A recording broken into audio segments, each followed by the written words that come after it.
Nick here. So today we're gonna start the next gen unboxing with the Xbox Series X. In this video I'm gonna do the unboxing first and then the review. So if you don't want to see the unboxing and just want to see the review, just go on the description and you're gonna have the link right away to the timestamp of the review.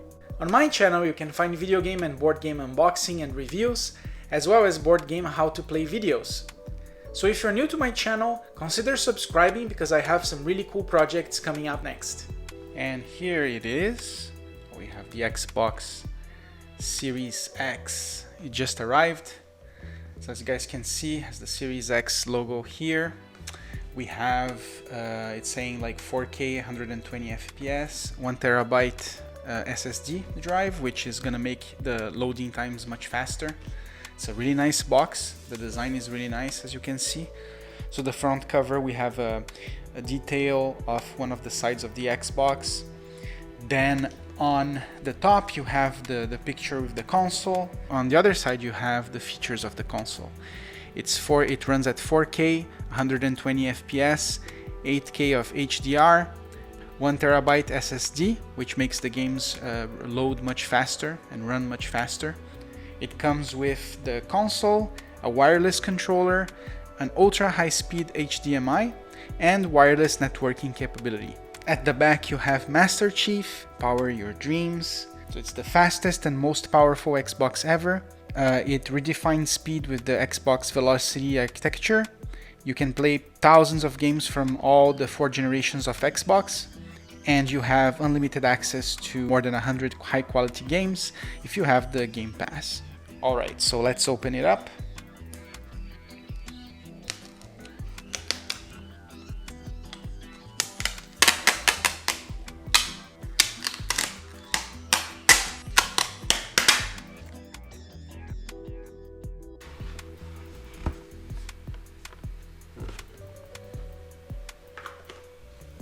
So that's pretty nice. Power Your Dreams with the Xbox logo. So you have the console right away here. So let's move that on the side. Then we have some getting started instructions.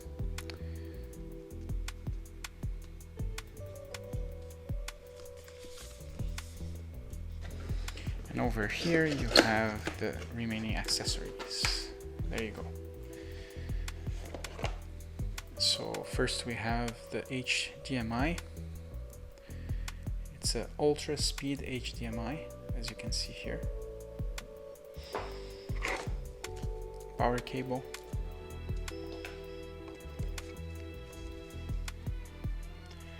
The warranty.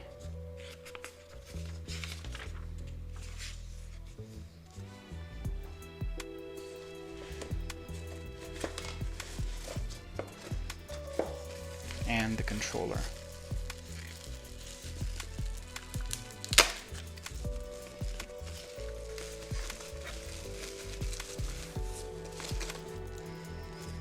The controller, and you have the batteries. So the controller looks very similar to the Xbox One controller. I think that the two big differences that you're gonna see is gonna be the D-pad and the new share button right here.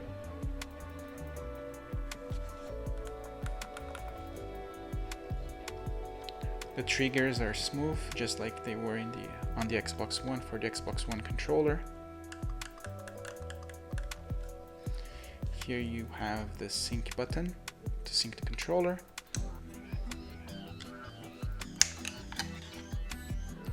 The battery spot, so you can put the batteries.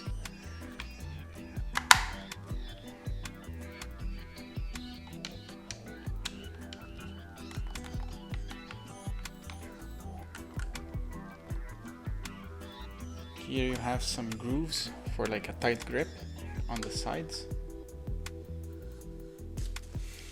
Now for the console itself.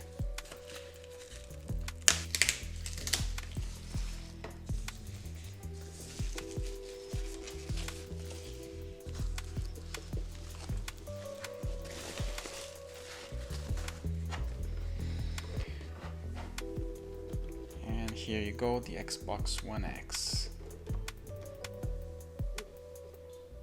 There's a nice screen here where you have the fan. I can tell you right out of the bat that it's not very heavy. I think it's not as heavy as the Xbox One. Xbox on button. Then here you have the disc, sync, one USB port, and then in the back 2 other USB ports. Then you have the Ethernet cable, a storage expansion slot, and also the HDMI and the power connector. Now that I have done the unboxing, I'm gonna plug the cables and try the Xbox by playing some games, checking speed, and doing a small review for you guys.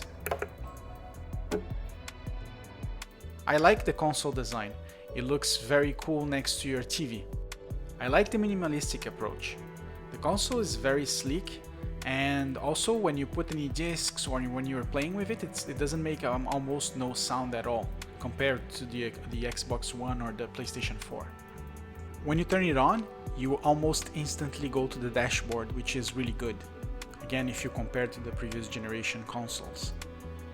If you already have an Xbox One, you can just transfer your account, and if that's the case, you're going to be able to see all the games that you've played and the licenses available on the console right away.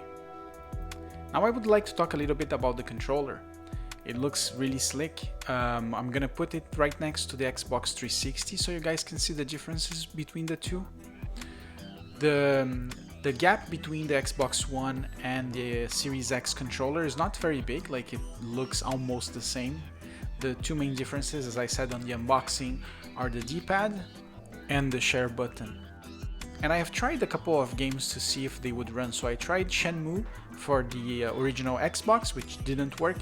I tried also Skyrim, and it didn't work. Although I have the old version, I know that the other version they released after, it works.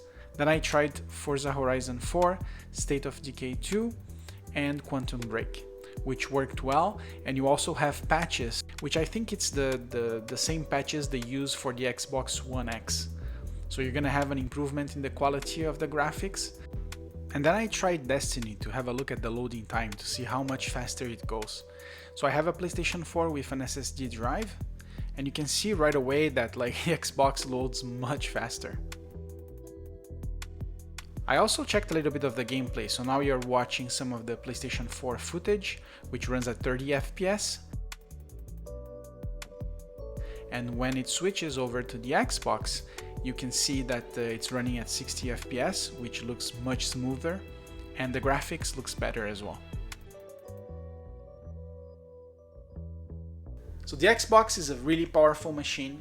I really like the sleek design of the console, how fast the console boots up, and also how fast you go through the tabs, and also in the games like with the new SSD drive.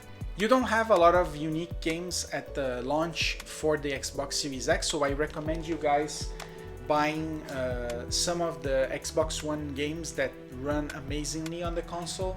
So just the ones that I mentioned before. And I think I forgot to mention the Gears of War 5, which has also a patch to improve the graphics. So that's it, guys.